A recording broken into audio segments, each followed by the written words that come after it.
IEC क्या है? IEC एक स्किल डेवलपमेंट प्रोग्राम है जिसको कि शिक्षा सलाहकार कंडक्ट करता है। इस स्किल की अहमियत क्या है, आज हम इस पे बात करेंगे। दोस्तों, आपको कोई भी डिग्री सफल नहीं बनाता है, आपको सफल बनाता है आपका स्किल। स्किल की अहमियत को समझने के लिए आज हम थोड़ा सा इसको डिटेल में समझेंगे। लेकिन उससे पहले अगर आपने मेरे चैनल शिक्षा सलाहकार को सब्सक्राइब नहीं किया है तो ज़रूर सब्सक्राइब कर लें और बेल आइकन को भी प्रेस कर लें ताकि शिक्षा से जुड़ी कोई भी इम्पोर्टेंट मैसेज, न्यूज़, खबर जब भी मैं अपलोड करूं आप तक सबसे पहले पहुंचे। हाँ दोस्तों, तो आज हम बात कर रहे हैं स्किल के बारे में। स्किल क्या है, स्किल की अहमियत क्या है। अगर इसको समझना है, ढंग से समझना है, तो हमें थोड़ा सा इतिहास में जाना होगा। दोस्तों, आप सब ने कभी ना कभी ज़रूर पढ़ा होगा या सुना होगा कि भारत सोने की चिड़िया हुआ करता था। सुना है या पढ़ा है? ये कब था, कैसे था, क्यों था, इसकी वजह क्या थी? कभी इस पे विचार किया आपने? नहीं किया होगा। मुझे लगता है ज़्यादातर लोगों ने इस बारे में सोचा नहीं होगा, इस पे विचार नहीं किया होगा। अगर इस चीज़ को ढंग से समझना है तो हमें थोड़ा सा इतिहास में जाना होगा। हमें भारत के उस दौर में जाना होगा जब हमारी शिक्षा व्यवस्था पूरी दुनिया में सर्वोत्तम हुआ करती थी। जो हमारे गुरुकुल हुआ करते थे, जो हमारी शिक्षा की पद्धतियाँ थी, जो व्यवस्था थी उस ज़माने में, हजारों साल पहले, सैकड़ों साल पहले, उस टाइम एजुकेशन की व्यवस्था क्या थी, उस टाइम किस तरीके से शिक्षित किया जाता था, प्रशिक्षित किया जाता था, वो बहुत इम्पोर्टेंट है। दोस्तों, मैं आपको बताऊं, जो हमारी गुरुकुल पद्धति थी उस जमाने में सभी के ऊपर, खास करके स्किल के ऊपर ही ध्यान दिया जाता था। सबको स्किल के अकॉर्डिंग स्किल्ड नॉलेज ही दिया जाता था उस टाइम। जो हमारे गुरुकुल थे सबको व्यवहारिक शिक्षा प्रोवाइड की जाती थी। मतलब आप समझ रहे हैं?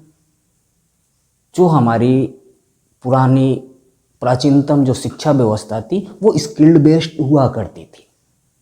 ये वो जमाना था, ये वो दौर था, ये वो दौर था जब भारत की तक्षशिला और नालंदा जैसी विश्वविद्यालय हुआ करती थी। भारत का वो दौर था।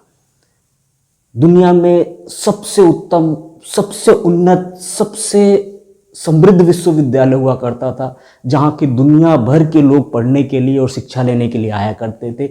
उस तत्कालीन विश्व में जितनी भी ज्ञान थे, जितनी भी विज्ञान थे, वो सब पढ़ाया जाता था हमारे नालंदा और तक्षशिला जैसे विश्वविद्यालयों में। ये वही दौर था जब भारत सोने का चिड़िया हुआ करता था। लेकिन फिर क्या हुआ? उसके बाद जो हुआ वो ये हुआ कि दुनिया के कुछ आक्रांताओं की नज़र भारत पे पड़ी।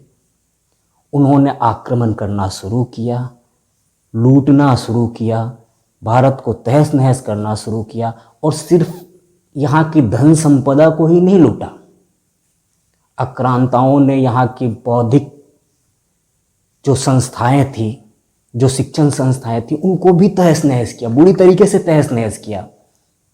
आपने बख्तियार खिलजी का नाम तो सुना होगा।